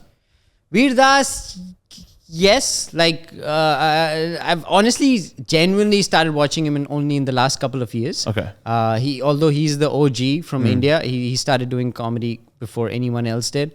But I wasn't ever into his style of comedy. I never saw it and go, fuck, I love this. Yeah. But last few years, I've gotten more into what he's doing and started appreciating what he's doing more since I'm doing it. I'm like, oh, fuck, what he does is fucking impressive. But it's not something I deeply love. Like the special that made me orgasm in the last couple of months was Shane Gillis's. I think it's one of the best specials I've ever seen, man. Agreed. It's brilliant. Agreed. Definitely one of the best I've seen. Yeah. I gotta watch it again. It's that good. Usually I can't go through a whole one. I want to watch this shit again. It's that good. Yeah. And so when you watch Russell Peters, like at the time, because you guys learned English really early on in India too, right? Yeah. It's like pretty much your first and second language. Yes, correct. So 100%. so you could easily understand what he's talking about. Obviously at 18. Yeah. And like, was it the same for you guys? Because the same thing for me and my brother and like all our generation of like, that's kind of like what created our sense of humor, like that kind of comedy. Yeah. Like we do shows all the time. It's like all my jokes are cultural, about race, family. Yeah. And I feel like it does stem from watching him specifically at such a young age. It kind of like it gets ingrained in your brain, and you're like, oh shit, like this. Because growing up. Like between my friends, all our jokes were about race. We'd roast each other, and especially because he talks about every single race too, right? And I have friends who are Chinese, Arab, white, Tamil, Indian, and we'd all just shit on each other, just kind of like how Russell Peters was joking about. So like, do you think it was the same for you? Like growing up, like did it kind of like mold your sense of humor in a way? So not for me personally. I don't think it did. It's weird how that works, right? As much as I loved it, I don't think it informed my sense of humor. Yeah. It's, I think again, for me, if I had to point at one comedian who's informed my sense of humor most, would be someone like Bill Hicks. Yeah, Bill Hicks. Yeah. Okay. Yeah. Because you resonated the most with what he was talking about and how his mind worked. Yeah. Yeah. That's fair. Yeah. And, because you're the co-founder of Multicultural Comedy. Yeah. Tell us about that. So multicultural is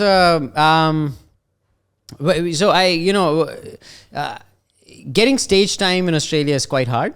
There's not that much stage time to be had because there's not many people who live in Australia, right? It's fucking True. It's a 25 million. That's it. That's the whole fucking country. And half the country is empty. Half the country is empty. It's a continent. Is it a continent? I'm still confused if Australia is a continent. I think it is both. Yeah. Yeah, there it's you both go. a country so and a 25 continent. million, the whole fucking continent. Yeah. So there's not that many people. So there are not that many shows because there's not that many audience. So there's not much stage time to be had. So I, with my friend of mine, Chetan, Delhi boy. We started multicultural comedy just to get more stage time. We were like, the only way to get more stage time in this country, you just produce your own shows in festivals. The best part about Australia, as far as comedy is concerned, is their festivals. Their festivals are fucking awesome. And the comedy in the festivals is great. People come out and see shows. You don't even have to be a big name. People will still come see your shows, which I'm guessing doesn't happen in most parts of the world, right? It definitely doesn't happen in India. You have to be a big name. Only then people will buy tickets for your show. Oh, wow. They have to have heard of you. There's no like comedy scene in India? Like there is a huge comedy scene, but it's at the end of the day, buying tickets revolves around big names, right? Only big names sell tickets. Sell tickets in big theaters and stuff. So there's no local shows that like people just go to? Mostly for free. Oh, really? Yeah, it's most free? open mics are just free entry, and that's how they get audience.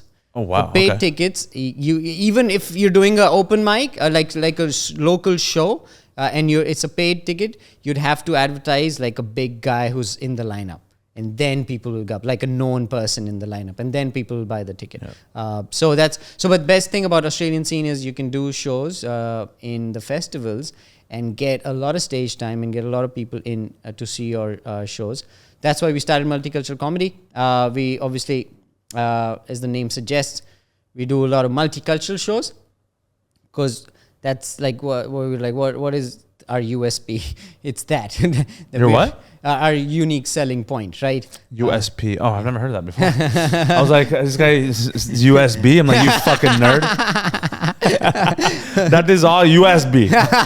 It is all the files. All our USB. We carry all our comedy in the USB, buddy. Okay, so unique selling point? Yeah. Oh, okay. Is that a marketing term? Yeah. It's a Oh, okay. marketing That's term. why. Yeah. Okay. So our unique selling point is that we're multicultural. We're brown. So we should do shows about that, which separates our shows from existing shows. Yeah. That white guys are organizing. So we do these shows called the Racist Immigrants, Boats and Bogans. That's his favorite show's name. Boats and Bogans? Fuck yeah, it's a good name, isn't it? Because I've been doing whoever's watching this or listening to this, he's talking about racist immigrants and boats and bogans, and because we've done a lot together, and it's sick that you're doing all these shows.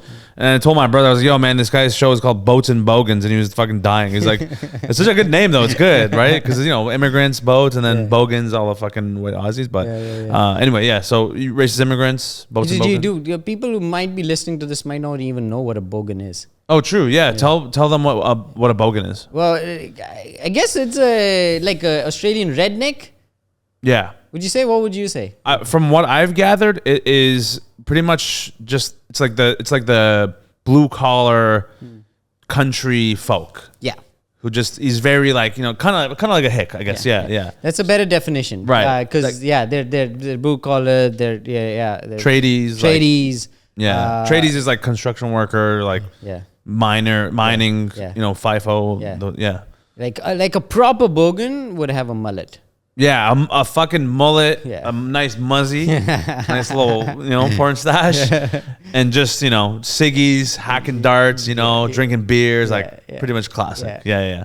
So the best of international comedy, we've started doing the show called the 10 p.m. Dark Comedy Show as part of that. So we're just producing new shows.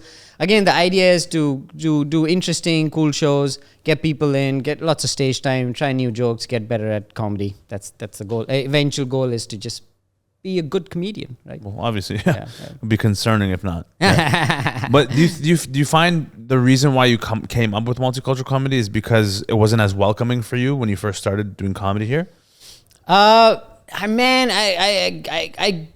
don't want to blame it on not being welcoming. I don't think that's the thing. Yeah, it's just they don't have that much going on here, man. It's just that much. There's only so many spots going around, and there are lots of comedians, so it's hard to get a spot. It's not because it wasn't welcoming and I'm brown or anything. I don't think that's the case. If anything, being brown makes it easier to get a spot, dude. Especially in Melbourne, right? Yeah, especially because they're like, oh my god, he's a person of color. We have to include him, or else we're the racist. So it wasn't. But I'll tell you where being for an outsider made what was hard was going to the festivals and running our own room there, or finding a room to run. That was really hard as an outsider, because the scene with the festivals is these festivals have been running for the last 20, 30, 40 years, right? And their ways are set. There are all these good rooms that are being run by people who've been running with them for 20 years, which obviously all are friggin' white men running it. Because there's this, I don't know, did you know this country had a white Australia policy till 1987? No, what is that? So what is that? Before, it was legally a policy in Australia that they were going to prefer white immigrants to other immigrants, non-white immigrants. Till 1987, it had the white Australia policy. It was a fucking policy. People wonder why Australia seems more racist than other countries. It's because it fucking was, motherfuckers. it's like there's this tendency of people who are saying, oh no, every place is racist. Not every place had a fucking white Australia policy till 1987. So anyway, they're making up for it. They're cool now. I love Australians. You're nice people. Yeah. But my point is, with these festivals, most of the rooms are good rooms are already taken. So it was really hard as an outsider to find a room where we could run our shows. We've struggled with that, but it's, you hustle, you get everything. So not a big deal. No, you've been doing a good job, honestly, man. Like, yeah, for context, I guess for people who are listening or watching this, coming to Australia actually, you've made it much easier for me because I'm from Canada and, I have enough spots I can get back home, but there's nothing like the festivals here anywhere else in the world that I found.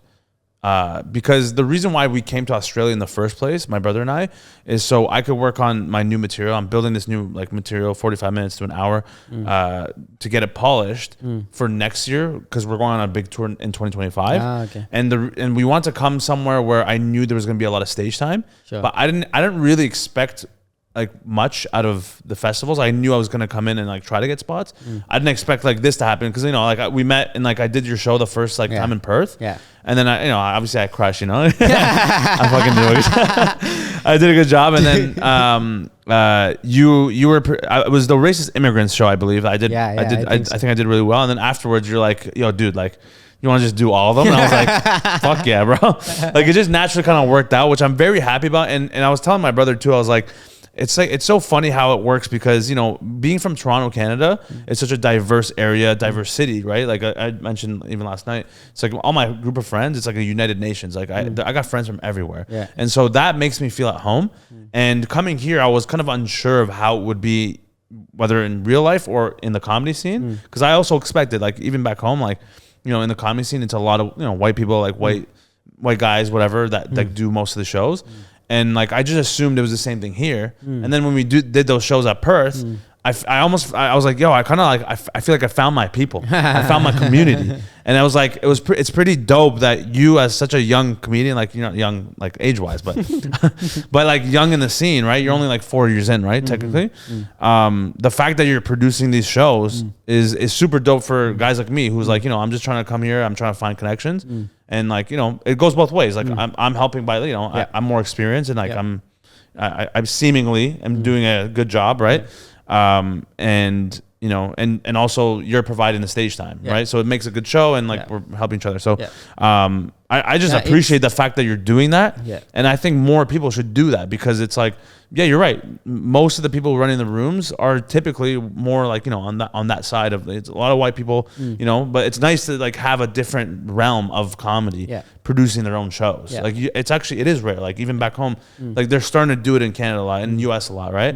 But over here, I don't see that at all. You're one of the only umbrellas of comedy that's more geared towards multicultural comedy, which I think is needed, right? Because there's a big demand for it. And you're doing that with you have Racist Immigrants, Boats and Bogans, dark comedy, best of, and it's you're providing all these good shows. And that's what's going to separate you from most comedians, to be honest, is you're creating your own opportunities. And I highly encourage every comedian to try to do that at least once. So yeah, kudos to you for doing that. Cool. No, thanks, man. That actually, it's good to hear that because it's literally like I said, for us, it's about creating that opportunity for ourselves, and when someone like you comes on board, for us, it's freaking hell. We not only are we getting a really good comic on a lineup, I'm getting to learn, right? Because for me, I always want to gig in a lineup where I am the worst comic.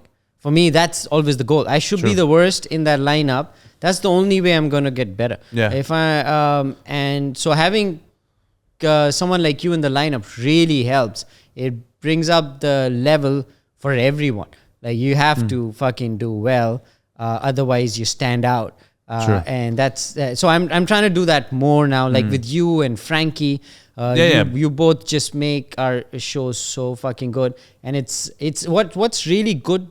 Like what I've learned the most from seeing you gig is how you work on these tiny changes to your set every fucking show, and you're just making these tiny changes, and you're not worried about doing that same joke over and over and over and over again, as long as you're making a tiny change to it.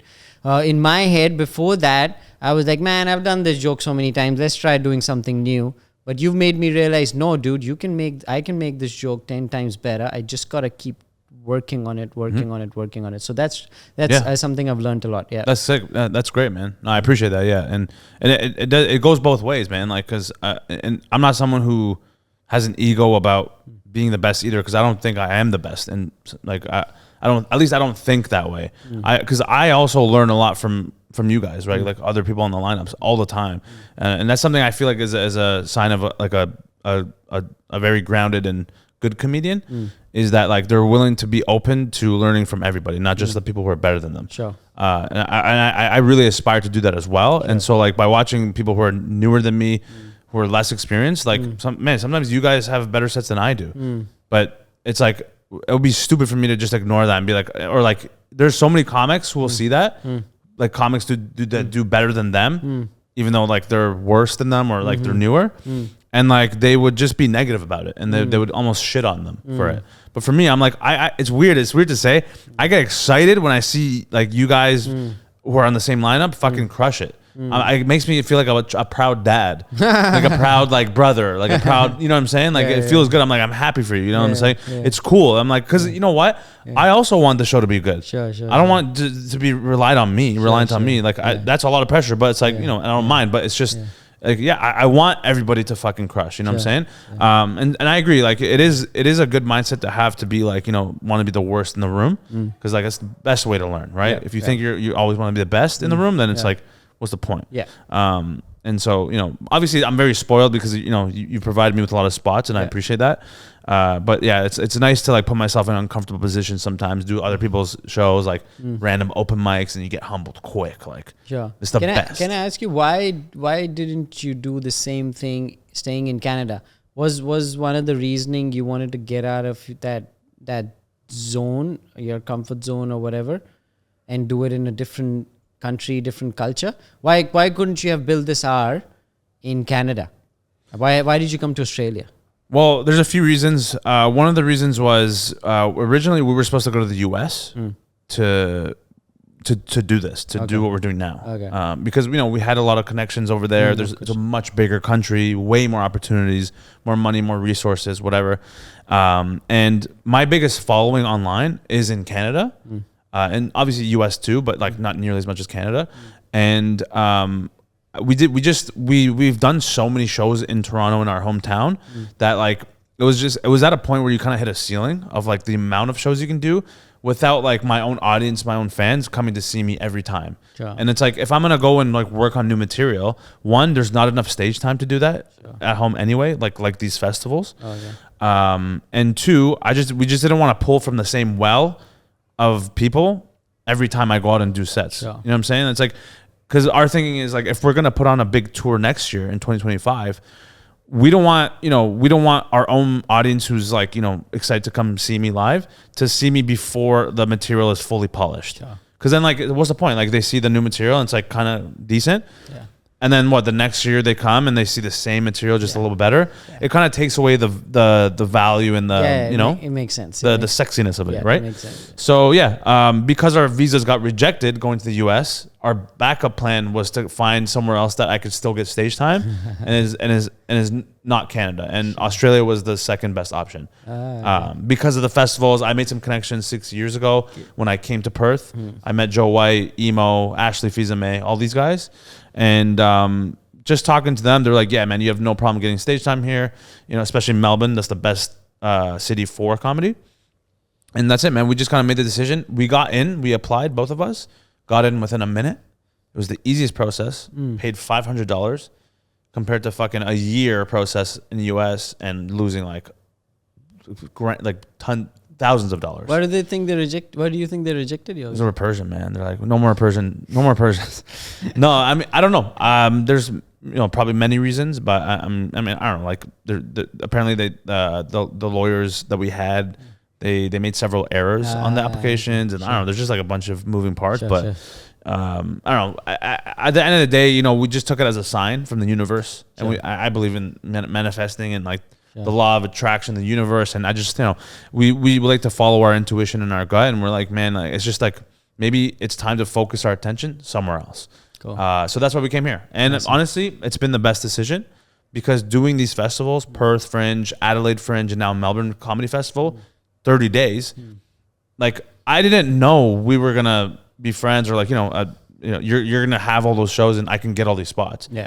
Like back home, I've never done the amount of sets I've done in this past like 3 months. Nice. Like I've done more sets in 3 months than I've ever have in like a year back home. That's sweet. Right? That's awesome. Like I literally like over 150 at this point in like 2.5 months. Same right? here, like same thing for you. Yeah. So yeah, honestly, like this is the best opportunity for stage time. Awesome. Yeah, it's like where else are you doing 6 sets a night? Exactly.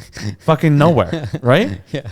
So anyway, that's the reason why we're here, and yeah, it's great, man. I mean, for that stuff, for stage time, it's good for that. Yeah. Nice. But Yeah. what are your plans in the next like few years? Like, have you thought about like taking these shows on the road, like different country, different continent, stuff like that? Have you thought about that?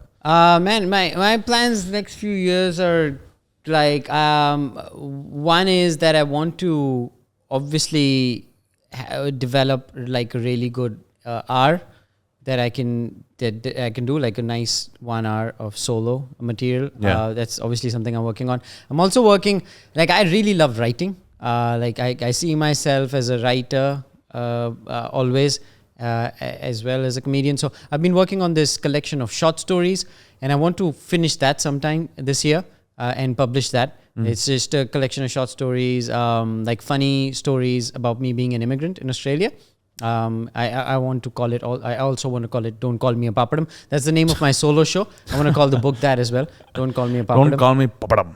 What's papadam again? Papadam is, this papad, like those things you get in India, like Indian restaurants to eat, the little crackers? Crackers, yeah, that's it. Like that's the it. puffy ones? Yeah, puffy. Oh, right, okay. They're called papadam. So I want to finish that book of short stories, and do take these shows. Honestly, we want to definitely take them to Edinburgh next year, 2025. Take Racist Immigrants, take my solo show and Best of International Comedy, these shows to Edinburgh, if we can. In an ideal world, I would maybe love to take them to other countries too. Just not sure how and how we can do it, but maybe we will in the future.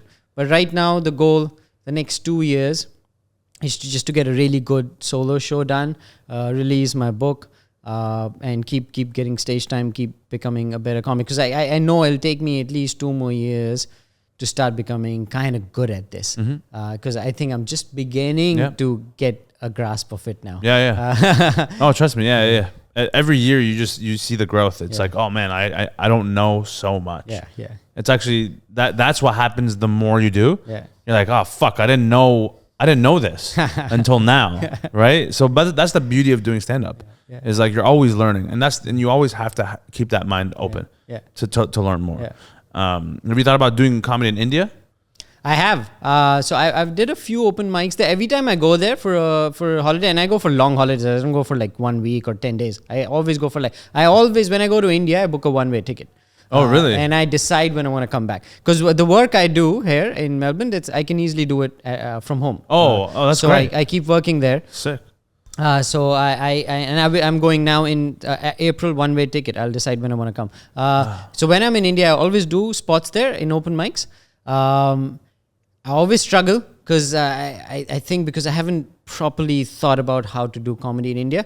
But do I want to do more comedy in India? 100%, man. I think that would be, if you had asked me what I plan to do in next 5 years, next 3 years, after next 3 years, I would see myself living back in India and doing creating a 1 hour special there, like spending 2 years there, creating a 1 hour special there in English, in Hindi and English. Oh, that would be English, my goal, man. I would love to do that. Damn, that's a dream. Yeah, that would be the dream. And you can obviously you speak fluent Hindi. Yeah, of course. You're not like you haven't lost and it. Not only can I speak fluent, a lot of the times I feel like I can think of a funnier version of a joke in Hindi.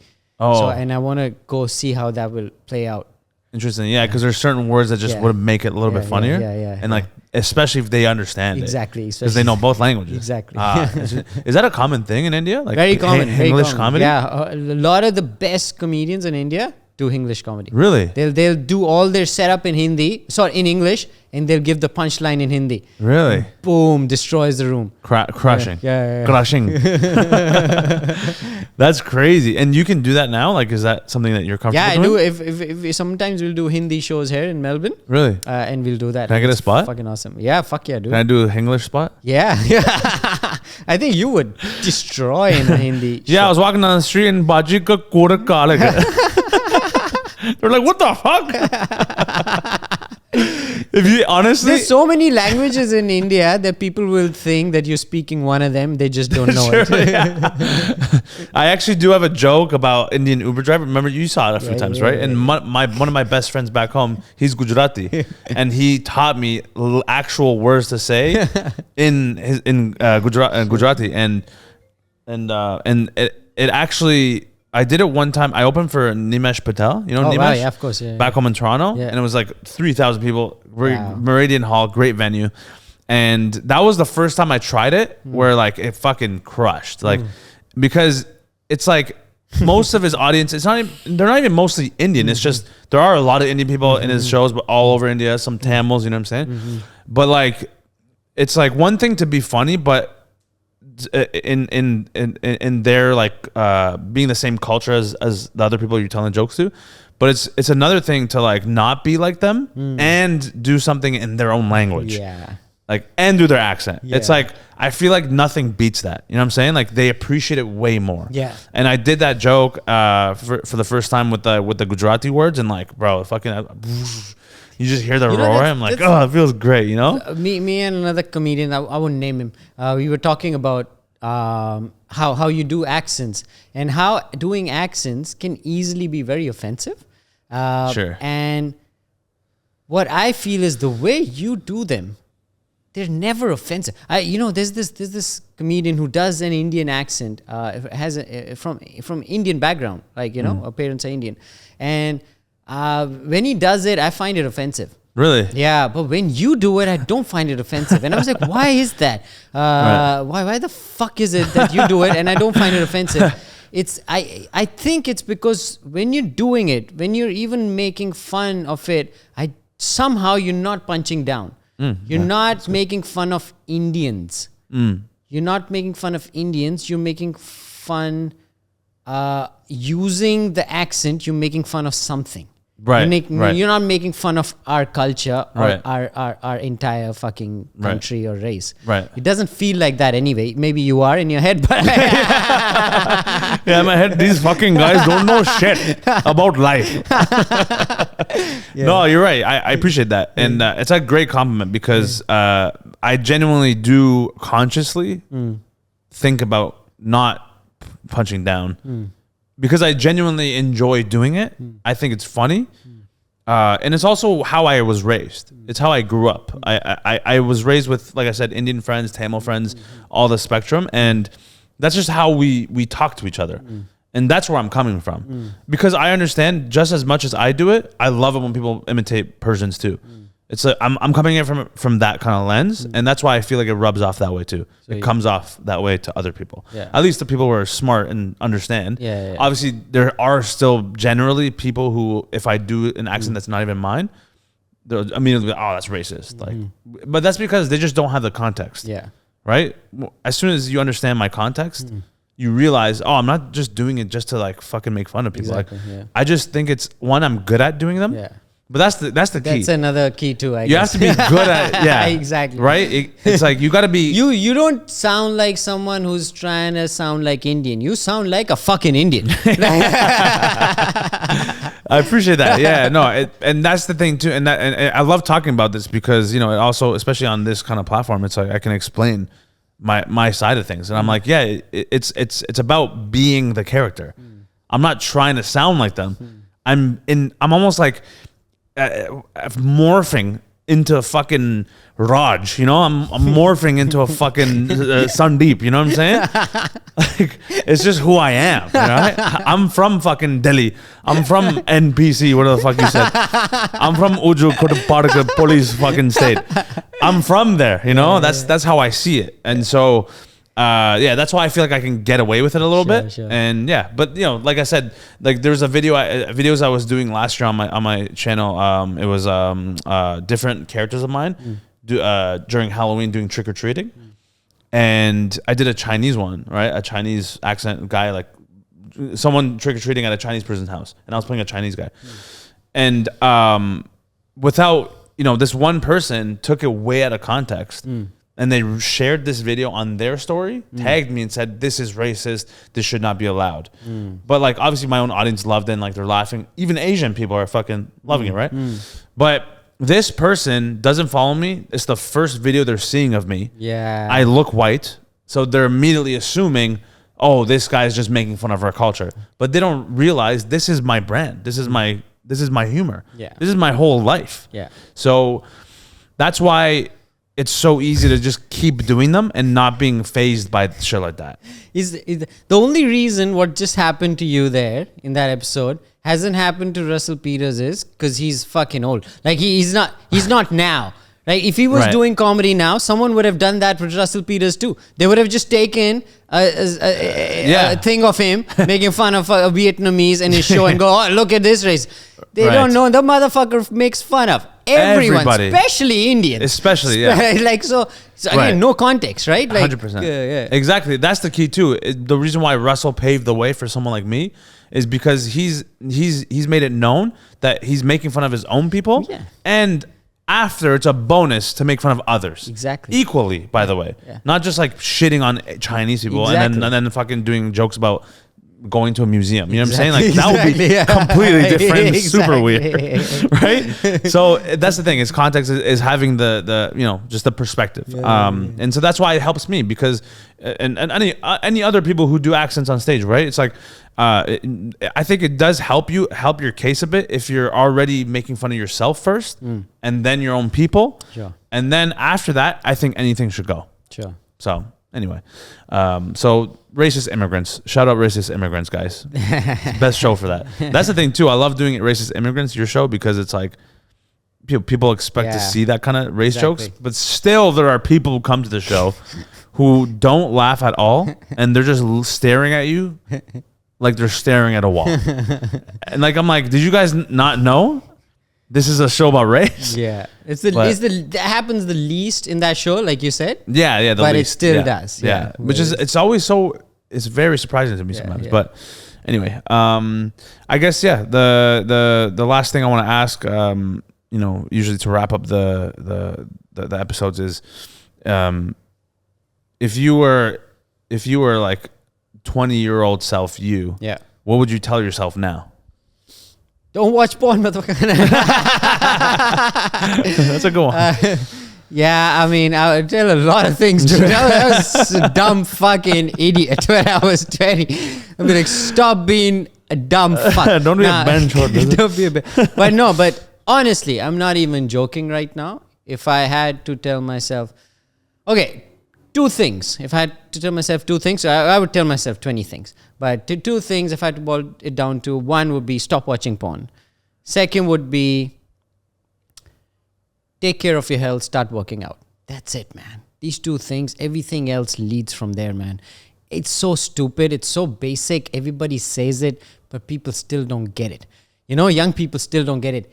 Everything comes out of this. Like, this is the foundation. Mental health, physical health, foundation for any fucking thing else you will do in your life. If you're miserable, if you're sad, it's probably this foundation's fucked. The foundation's fine. You can deal with anything else in life. Life is going to be shit. That's life. Life is going to be shit. You'll have terrible times. Someone's going to break up with you. Someone's going to fucking leave you, hurt you. You will suck at comedy. You'll bomb. You'll suck at whatever the fuck you do at work. you'll get fired. All that shit's gonna happen. But if you just take care of these two things, just don't fuck with your head, like, you know, and just take care of your health, everything else works out. It's so stupid. It's so simple, but I wish I had understood that when I was 20. Yeah, knowing your why in life. Yeah. Because like the how will just sort itself out after that. Even that, man, even knowing the why, and even that, I was fundamentally not healthy physically and mentally.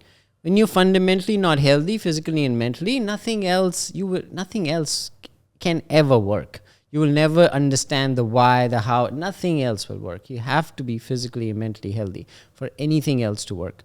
It's so stupid, but it's so true. It's not stupid at all, man. It's very, very smart. Very smart. Yeah, not as stupid. Yeah. No, you're right, man. I appreciate that. That's very wise words, and I agree with that. I always say, you know, for myself, even from my own experience, but in general, you know, if you're not taking care of your own health, then how are you expected to take care of other things in your life? Yeah. Whether it's a relationship with romantically, platonic, your career.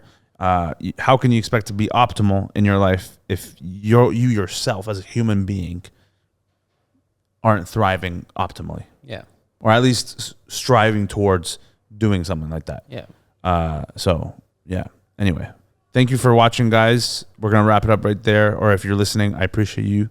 I guess one last thing is if you have any plugs, just my social media account. Yeah. I've been struggling to figure out what my social media handle should be, because it used to be Aditya Gautam 001 and nobody could fucking spell it ever. So brown. I've got a new one now. It's called Aditya I Try. So it's my first name, Aditya, Aditya, and I Try. Okay. Because I've realized that's all I'm doing in life. I'm trying. So Aditya I Try at Instagram or Facebook. Follow me. Hopefully I'll post interesting shit. Yeah. Yeah. Post more videos, more content of your comedy. Yeah. Yeah. You'll get that special in a few years. Yeah. All right. That's cool. Well, I appreciate you jumping on. Thanks, man. Let's get it. Thanks. If you're watching this and listening to this, thank you so much. Once again, this has been the Stupid Neema podcast, episode 9. We're going to keep continuing this journey on and keep providing the entertainment for you. So thank you, and I hope you have a great rest of your day and a great week. Peace.